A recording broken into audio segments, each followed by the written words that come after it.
Alright guys, welcome back to the channel where today we're going to do the unboxing of the DNT Optics ThermNight TNC335R, and we'll do a little bit of a comparison to the TNC225R, which is what I've been previously using on my Panthera. This has been an excellent optic, by far my favorite digital optic, but I have a feeling this might end up being my new favorite. It does have a bit higher resolution. So today we'll do the unboxing. I just want to knock that out so it isn't part of my probably way overly detailed review video that I'm going to do on this thing. So let's go ahead and jump into it. All right, so first of all, as you can see, we get a super nice Pelican-like case for it. So if you take this off of your rifle, let's say you're doing, some super long range stuff and you want to mount a glass scope on it and then use this for hunting during the night, you have a nice spot to put it in. So firstly, we've got a manual. DNT always does a very good job with these. Very detailed color, and definitely read this before you start using your optics so you know what you're doing with it. All right, and then in here I think is just a little chamois cloth. Yep, branded DNT Optics chamois cloth.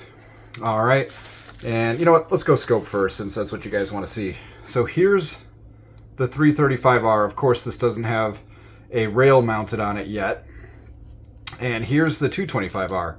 So we can see the 335R is a little bit longer, it looks like. It looks like it's got slightly a bigger eyepiece there.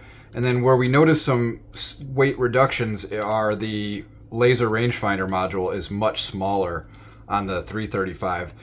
But if you also notice here, we've got a larger battery. So this takes an 18650 battery in the 225, and the 335 takes, I'm not even sure what the name of these bigger, larger batteries are, but they're quite a bit bigger than an 18650. And to give you a look at that, let me grab an 18650. All right, so the blue battery right here is a 18650 battery. That's what the ThermNight 225R takes in the battery housing. And then this is the larger style that the 335 takes. So hopefully we'll get a little bit better battery life out of that. And it does come with two of them, which is pretty nice. All right, so let's break into this further. So we have the eye cup here. I typically don't use these too often, but they are helpful in low light, especially if you want to keep that light signature off of your face. And now this is cool, and a departure a little bit from the 225R. You actually get two mounts, and I think we're going to see here, I think one of them is a canted mount, like a 20 MOA. Okay, so that's the 0 MOA straight mount. What the 225 comes with is just the same 0 MOA mount. So same thing there. So we'll put that aside for now. And of course you get the mounting Allen screws and Allen key. And then in this one, I imagine is probably a 20 MOA version. Oh, there goes an Allen key flying out of there. Yep, so you do get a 20 MOA canted version, which is pretty cool, especially for us air gunners out here who are going to be mounting this on an air rifle. And sometimes with air rifles, you've got a barrel that might droop a bit, and you also have a loopier trajectory. So this is going to help you get out to longer ranges a little bit better. So that is great. I'm glad that they come with both mounts. And looks like I lost my Torx bit as I flung it out of the box there. Let's see what else it comes with. Okay, so you've got your standard XTAR 2 battery charger. These are really nice. They have a little LED that shows you how charged that battery is. And of course you've got your USB-C cable there, which will power the battery charger as well as plugging into the scope itself. So that's great. We'll go ahead and set that aside. And it looks like all you get in there. Yep, I got everything out of there. So let's take a quick look at the actual differences between the scopes. So, and this is my first time holding these up together. I'm going through it with you guys, but it looks like we have the very familiar user interface, which is duplicated on both scopes, same thing. And then here we have a little bit of a difference. So that first button here on the IR on the 225 is for ranging.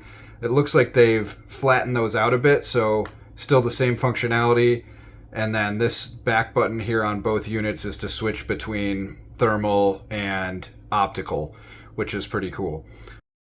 What else I noticed here is the zoom is different on these. On the 225R, you've got a little wheel right there that you can scroll to zoom. On this one, it's more like a traditional scope where you actually rotate this, and they do give you a little throw lever. So that's kind of neat, different than the 225.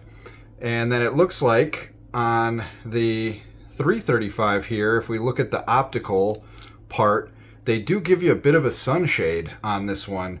Otherwise, I'm not sure if they're the exact same camera. I think the 335 is upgraded a little bit, but pretty much same thing on top. And then this is where the magic happens. So we've got the two sensors here. Here's the 225, and you're going to notice something right away. Look at that. Much, much bigger sensor on the 335R than the 225. So this is a higher resolution sensor than this, so this should give us better image quality than the 225R. And then otherwise, it's more or less the same. You've got the same battery, or not battery, but you've got your same USB port location there, and then a Picatinny rail mounted on the side in case you wanted to throw an additional IR or something there. And let's just do a weight comparison while we're here. All right, so we're measuring in pounds here with my kitchen scale. Now this does have the mount on it, and so that is 1 pound 13 ounces. That is the 225R. So we'll throw this up here with the mount and some screws.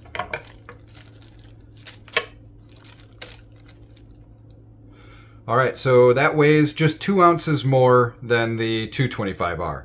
So a really negligible weight difference on the two.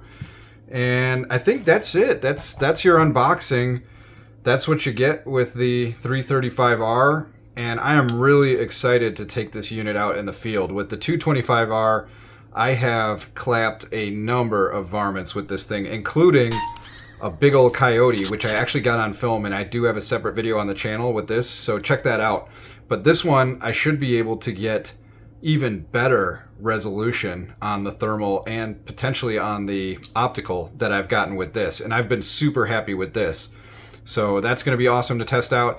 And then as long as the ballistics work the same as this one, this has been awesome. I can put hits on my 4-inch plate at 150 yards all day with this thing, and that's on a FX Panthera Hunter Compact 30 with the short barrel.